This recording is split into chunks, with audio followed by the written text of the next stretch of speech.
Vamos desvendar hoje um daqueles mistérios do dia a dia. Como é que o sinal de Wi-Fi, essa coisa que a gente nem vê, consegue atravessar paredes que parecem tão sólidas para manter a gente conectado? A resposta, adianto, não é mágica não, é pura ciência. Parece mágica, né? Um sinal invisível que sai do roteador, passa por concreto, por tijolo, por madeira, como se nada disso existisse. Mas na prática, como é que isso acontece de verdade? Pois é, não tem truque nenhum aqui. O que está por trás do Wi-Fi é, na verdade, um conjunto bem fascinante de regras da física que explicam como as ondas se movem e interagem com o mundo ao nosso redor. Pra gente entender isso direitinho, a nossa jornada vai ser essa aqui. Primeiro, vamos ver o que são as ondas do Wi-Fi. Depois, a ciência por trás do sinal e o desafio que as paredes representam. Aí, a gente vai olhar os materiais de perto, entender a briga entre velocidade e alcance e, no final, juntar todas as peças. Então, vamos lá. Começando pelo começo. Afinal de contas, o que é exatamente o Wi-Fi? Primeiro ponto, e isso é super importante, o Wi-Fi não é internet. A internet é a rede gigantesca de informações que conecta o mundo. O Wi-Fi é só a tecnologia que pega os dados dessa internet e os transporta do roteador até o seu celular ou o computador usando ondas de rádio. Pensa no Wi-Fi como um carteiro invisível que leva a informação pelo ar, sem precisar de fio nenhum. Isso leva a gente para uma outra questão. Ok, mas se a gente não consegue ver essas ondas, como é que os cientistas sabem como elas funcionam e se comportam? Bom, a resposta está em testes, em experimentos e na física das ondas. E a grande protagonista dessa história toda é a onda eletromagnética. Imagina uma onda de energia que viaja pelo espaço carregando informação. A luz que a gente vê, as ondas do micro-ondas que esquentam a comida, o sinal de rádio e o Wi-Fi, tá tudo nessa mesma grande família. E olha só, isso tudo não é teoria não, é ciência, testada e comprovada. Essa imagem mostra o equipamento que pesquisadores da Universidade Federal do Rio Grande do Norte usaram para estudar isso. Eles basicamente montaram um transmissor de um lado, um receptor do outro, e no meio eles colocaram vários tipos de parede para medir, na prática, o quanto do sinal se perdia na travessia.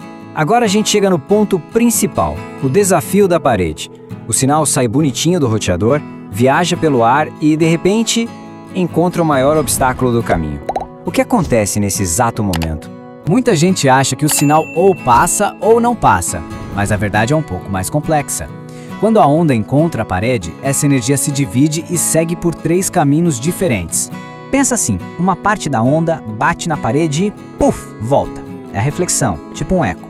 Outra parte da energia é simplesmente engolida pelo material da parede, é a absorção.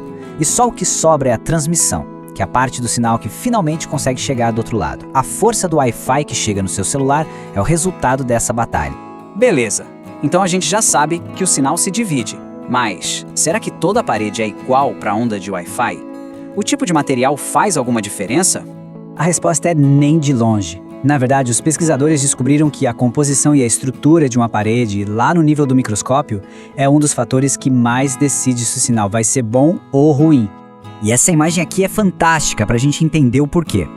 À esquerda, a gente vê a estrutura microscópica de um bloco de cerâmica. Repara como ele é todo poroso e irregular, quase um labirinto. Já à direita, o gesso é bem mais liso, mais homogêneo. E essa diferença é a chave de tudo. E a conclusão dos pesquisadores foi bem direta. Aquela estrutura cheia de buraquinhos do bloco cerâmico funciona como uma armadilha para a onda de Wi-Fi, fazendo com que ela se perca e perca força. Já o gesso, por ser mais liso, oferece um caminho bem mais fácil. Esse gráfico aqui deixa tudo ainda mais claro. A perda de sinal, que os cientistas chamam de atenuação, é muito, mas muito maior nos blocos de cerâmica. O concreto fica ali no meio termo, e o gesso é o que menos atrapalha o sinal. Isso explica perfeitamente por que às vezes o Wi-Fi funciona bem na sala, mas é péssimo no quarto ao lado. Mas não é só o material da parede que entra nessa conta. Tem outro fator super importante que é a frequência do sinal. É aqui que entra aquela famosa briga entre velocidade e alcance. Olha que interessante esse outro gráfico do estudo. Tá vendo que todas as linhas sobem da esquerda para a direita? Isso quer dizer uma coisa bem simples. Para qualquer tipo de parede, quanto mais alta a frequência do sinal, maior é a perda, maior a dificuldade de atravessar.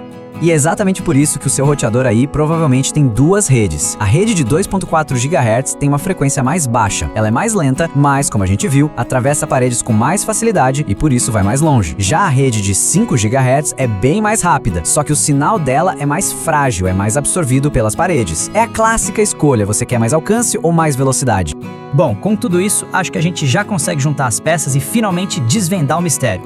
Então, vamos lá. Resumindo tudo que a gente viu. Wi-Fi nada mais é do que ondas de rádio.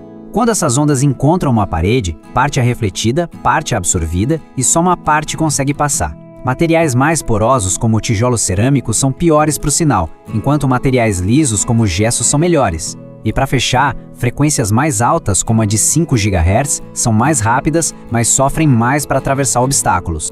No fim das contas, aquele sinal de Wi-Fi fraco lá no quarto não é azar nem obra do acaso. É pura física acontecendo em tempo real. É o resultado da distância do roteador, do tipo de material das paredes e da frequência que a rede está usando. Fica aí a reflexão. Na próxima vez que alguém olhar para uma parede, talvez não veja só uma estrutura que separa cômodos. Vai ver um filtro, um obstáculo ativo que está ali o tempo todo, moldando esse mundo invisível de ondas que conecta a todos nós.